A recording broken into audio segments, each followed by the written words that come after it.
La rentrée scolaire est soumise à l'évolution de la pandémie de Covid-19 au Maroc.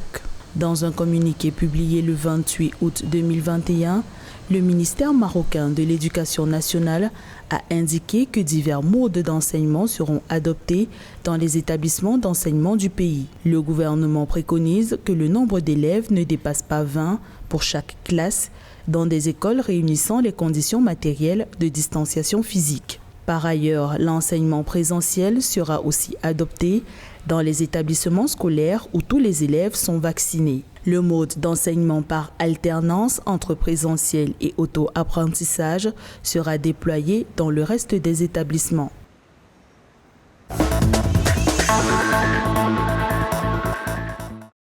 En République du Congo, 286 959 doses de vaccins contre le Covid-19 ont déjà été administrées. Le 28 août 2021, le ministre congolais de la Santé et de la Population, Ignace Tendele, a annoncé ces chiffres lors du lancement d'une campagne de sensibilisation à la lutte contre le Covid-19 à Brazzaville. Il a ajouté que la réticence de la population face au vaccin représente l'un des principaux freins à l'atteinte de l'immunité collective au Congo. La République du Congo totalise 13 533 cas confirmés de Covid-19, dont 183 décès depuis l'enregistrement du premier cas positif le 14 mars 2020.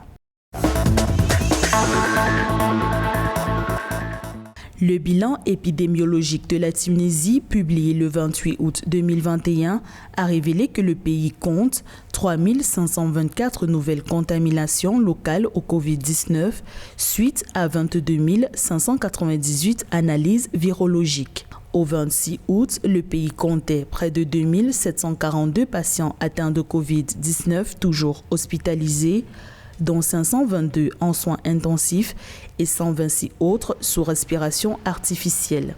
Depuis le 2 mars 2021, date du premier cas recensé en Tunisie, le pays a enregistré 558 322 cas positifs au coronavirus, 607 318 cas de guérison et 23 182 décès.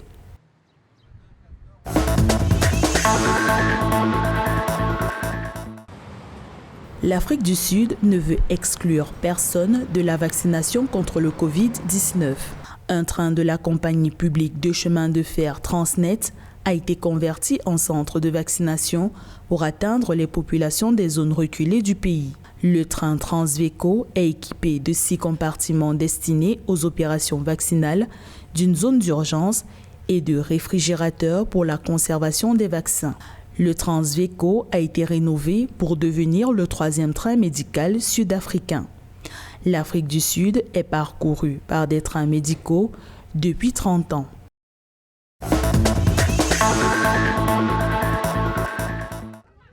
Le Soudan a reçu une nouvelle cargaison de 218 400 doses du vaccin AstraZeneca dans le cadre de l'initiative COVAX le 27 août 2021. Plus de 800 000 personnes au Soudan, y compris les agents de santé, ont été vaccinées grâce au premier envoi de vaccins de l'initiative COVAX ainsi que d'autres dons. Ces vaccins sont arrivés au Soudan dans un contexte où le nombre d'infections augmente et le pays se prépare à rouvrir les écoles après 3 ans d'interruption à répétition. Le Soudan a enregistré jusqu'à présent 37 699 cas positifs au Covid-19 et 2 831 décès.